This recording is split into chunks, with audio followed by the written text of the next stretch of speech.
کریم نے عطا فرمایا ہے، جسے راحت فرمایا، آنکھوں کی ٹھنڈک فرمایا ہے۔ آنکھ میں تو ہوا جو ہے اس کا جھونکا بھی بے ترتیب رکھے تو تکلیف ہوتی ہے، تو آنکھ کی جو ٹھنڈک ہے اس کی نزاکت کتنی ہوتی ہے۔ اس موضوع کی نزاکت کو اسی حیات میں سمجھنا ہے اور اسی تربیت کے مطابق عمل کرنا ہے۔ توجہ دیں، بجائے اس کے گھر بچے کا خاندان ایک سکرین پر ہو اور جب بیٹری ختم ہو تو خاندان ہی ختم ہو، فون بند کر تو سارا خاندان ہو جائے۔ تو جب اس تربیت کو دیکھیں گے تو یہ کیفیت اور آپ آنکھوں کی ٹھنڈک ہوگی۔ اور بات جب امامت کی آئے گی مدرسہ والے کرام، تو جو رہنمائی کر رہے ہیں، جن کی رہنمائی کر رہے ہیں، پیشوا امام پیشوا، اس پیشوا کا رخ خالص اللہ کی طرف، دینی حکم کے مطابق جو اس کے ذہن ہے، ان کی تربیت ویسے جیسے اللہ نے پسند فرمائی ہے، تو یہ ایک راحت بھی ہے، دنیا میں بھی آسانی ہے، آخرت میں بھی آسانی ہے۔ اللہ جل شانہ توفیق عمل عطا فرمائے، ہمیں ہمارے گھروں کو ایمان کے ساتھ عطا فرمائے، ترقی عطا فرمائے۔ جب ہم ایسے اپنے حالات اور اپنے معاشرے کو دیکھتے ہیں، منحصر حکومت دیکھتے ہیں، منحصر قوم دیکھتے ہیں، سمجھ آتی ہے کہ ہمارے اعمال میں یہ جو قرآن کریم رہنمائی فرما رہا ہے اس کا فقدان ہے، نہیں ہے۔ تو جب فقدان ہے پھر اسی لیے معاشرے میں تھا، اور جب ہم معاشرے کی زندگی اور اس کی سختی کو دیکھتے ہیں، ایک سادہ سا سوال ہے، کیا کوئی شے اللہ کریم سے بعید ہے؟ ہر شے اس کے رشتے قدرت میں ہے نا۔ اتنی تلخی میں بھی کسی کو سہل اور سکون کی زندگی عطا فرما سکتا ہے نا، تو پھر ہم بام منسلک اس طرف۔ جب ہمارا منسلک ہونا مال کھانا ہو، سودے ہوں، تو پھر ہم نے ان کی ترقی کا حصہ ہے۔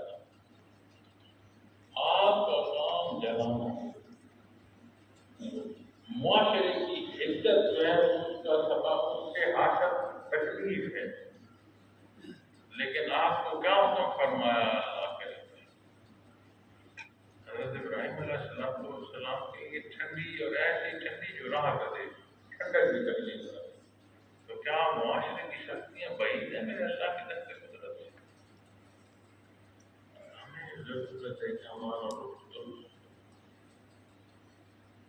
جب اپنے اللہ جل شان کو طرف خالص ہوگا تو جتنی مرضی عزت ہے، نور ایمان کو ٹھہراؤ عطا فرمائے گا کہ ظاہر کی زندگی بھی سہل۔ قرآن و حدیث کی روشنی میں دیکھیں تو یہ جو مسافر زندگی کا ہے،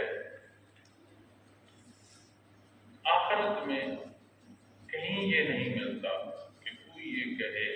چاہے کہ میں واپس لوٹ جاؤں۔ جہاں کفار واپسی کا دعویٰ کر رہے ہوتے ہیں، دعائیں کر رہے ہوتے ہیں، یا اللہ ایک بار کہہ جاؤں درست کر جائیں گے، ان سے متعلق بھی قرآن حدیث میں یہ فرمانا ہے کہ وہ جو کچھ کہہ رہے ہیں یہ بھی جھوٹ ہے، موقع ہے نہیں، وہ تو بھی جو کہہ رہے ہیں یہ نہیں کرتے۔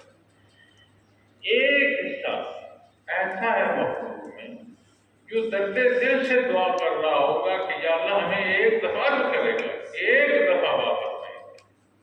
جانتے ہیں اس کی راہ میں گردنیں کٹا۔ اب زندگی میں انقطاع، موت ایک کٹھن مرحلہ، پھر طے ہونا، بلند ہوتی تلوار نظر آ رہی ہو کہ میری گردن کاٹ رہی ہے، کیا صورت ہے؟ اس میں بھی اتنی لذت نصیب ہوگی کہ شہید مانگے گا کہ اللہ سے بار اللہ مجھے بار بار بھیج، میں بار بار تیرے راہ پر گردن کٹاؤں۔ تو پھر اس معاشرے کی تنگی کیا تنگی رہ گئی؟ جب ہم اپنی طرف دیکھتے ہیں تو ضرورت ہے وَمَنْ تَابَ وَعَمِلَ صَالِحًا، ہماری توبہ کے مسلک نہیں ہوتا۔ ہم دوسروں کے اعمال پر بحث کرتے ہیں، دوسرے کے کردار کو نشان کرتے ہیں اور اپنے آپ کو یہ مقصد ہے جس کے ذمے مخلوق کو انصاف پہنچانا ہے، اس کے اپنے اندر بے انصافی کیا، اور ہر کوئی چاہتا ہے کہ کوئی حل بتایا جائے، کیا اللہ کے ذمے میں حل نہیں بتایا، ایمان کے ساتھ عبادات نہیں بتائے، کیا عبادات کے ساتھ معاملات کی رہنمائی نہیں کرتا، کیا تم جو لین دین کرتے ہو حلال کرتے ہو، کلام خالص کرتے ہو، سجدہ صرف اللہ کے سامنے کرتے ہو، زیادہ سجدے کرتے ہو، ایک ایک عمل کو کھولو تو صحیح سمجھ آ جائے، تو نتائج وہ چاہتے ہو جو صالح عمل پر ہیں، اور جو کر رہے ہو وہ غیر صالح ہے، کیسے نتائج عمل ہے؟ عمل کی مطابقت دو، درست عمل اختیار کرو، برا نتائج رتب ہونا شروع ہو جائے۔ اور آپ سب میں عرض کروں گا معزز سامعین کرام، ہر ایک کی فرصت ہے، اس کی اپنی کتاب ہے، نام اعمال ہے، جو علم الہی سے لکھا جا چکا ہے، اور یہ اس کے مطابق دوبارہ تحریر عمل نامے میں آ رہی ہے۔ یقین مانیں اگر اختیار مخلوق کو راستے کے انتخاب کا نہ ہوتا، پھر جزا و سزا کی بات نہ ہوتی۔ تو جو انتخاب یا جو فیصلہ ہم کر لیں، ایک نازک معاملہ ہے، اللہ کے حکم کے مطابق ہے، وہ غفور رحیم ہے،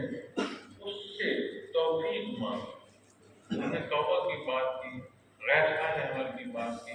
ایک بات اکثر سنی ہوگی، سوچی ہوگی، اکثر آج یہ غلطی ہوگی، آئندہ یہ نہیں کروں گا۔ اللہ سے توفیق مانگی جائے یا اللہ سے آئندہ اس غلطی سے بچنے کی توفیق عطا فرمائے۔ تو جب نسبت معاملات کی اللہ کی طرف ہوگی تو پھر استحکام آئے، وگرنہ سالوں اٹھنے رگڑنے اور اللہ اللہ کرنے کے بعد بندہ کہتا ہے جیسا میں پڑھتا ہوں اس طرح ہو رہا ہے، کوئی آنکھ کو دیکھ پاگل ہے، انانیت میں چلا جائے گا، اس کا مطلب ہے ذات کو دیکھ رہا ہے، ذات والی آج ہے کرو اپنے اللہ کی طرف ماننا ہے، اس سے شرف ہم کلامی دے رہا، 5 وقت کو اس نے مقرر فرما دیا، یہ شرف ہم کلامی اس مشترک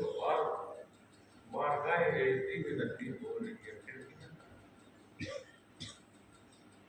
اپنی اللہ تعالیٰ کو مضبوط کرے، اپنے اللہ تعالیٰ کو مضبوط کرے، پراپات مضبوط کرے، پاک راستے قیام سلام پر حضرت رحمۃ اللہ تعالیٰ علیہ جب تفسیر فرماتے ہیں، آپ فرماتے ہیں کہ ہمارا قیام صلاح کی کیفیت یہ ہو کہ وہ جہاں سے بے نمازیوں میں سے بھی گزرے لوگ نمازی ہو۔ کبھی غور کیا یہ اللہ اللہ کرنے والا بازار جاتا ہے تو واپس کرتے ہوئے اللہ اللہ تو مجھا فرض نماز چھوڑ آتا ہے، کبھی غور کیا؟ مجھ سے پوچھتے ہیں کہ ایک دفعہ سوال ہوا راستے کیسے ہو، میں تو پوچھنے کی ضرورت نہیں، میں سمجھ آ جاتی ہے کہ راستے ہو، جہاں سے گزرو گے وہاں نیکی کی رغبت پیدا ہونا شروع ہو جائے گی۔ اس گزرتے اور اس رد عمل کو نہ دیکھو، اپنے آپ کو دیکھو، وہ کمال تمہارا نہیں ہے، وہ جو سچائی اللہ اللہ کی نصیب ہوئی ہے اس سچائی سے لوگوں پر اثر پڑ رہا ہوتا ہے، بات تمہاری نہیں ہے، بات اللہ کی ہے، نظام کی ہے۔ اپنا وقت جو ہے عبادت کا، اپنی عبادت میں جو متوجہ ہونا ہے، اپنے اعمال کا، اپنے کلام کا، اپنی نگاہ کا، اپنے قدم کا، یہ خیال رکھا جا سکتا ہے تو حکم ہے، تو جو نہیں رکھا جاتا اس میں ہماری مرضی ہے، اس میں ہماری مرضی کا دخل ہے. جتنی اندازہ کرو توفیق عمل نصیب ہو، اخلاص نصیب ہو، اور شیطان نے بات کی میں سے ہٹا دوں گا لیکن تیری مفرد سازشی فطرت کے باوجود مسلمانہ اخلاق کا کوئی حال نہیں. یہ جو اللہ کر سکتے اللہ کے لیے یہ جو کیفیات قلبی کی بات کرتے ہو، اس نام خانے کی بات کرتے ہو جہاں کیفیات کا گھر ہے، تو بات موجود کی ہوگی، خلاف کی ہوگی، تو ہر پہلو سے بات، ہر پہلو سے عمل، ہر پہلو سے سوچ اور خالص اللہ کی طرف اللہ کرے میرے اللہ کرنا اللہ کرے ہمیں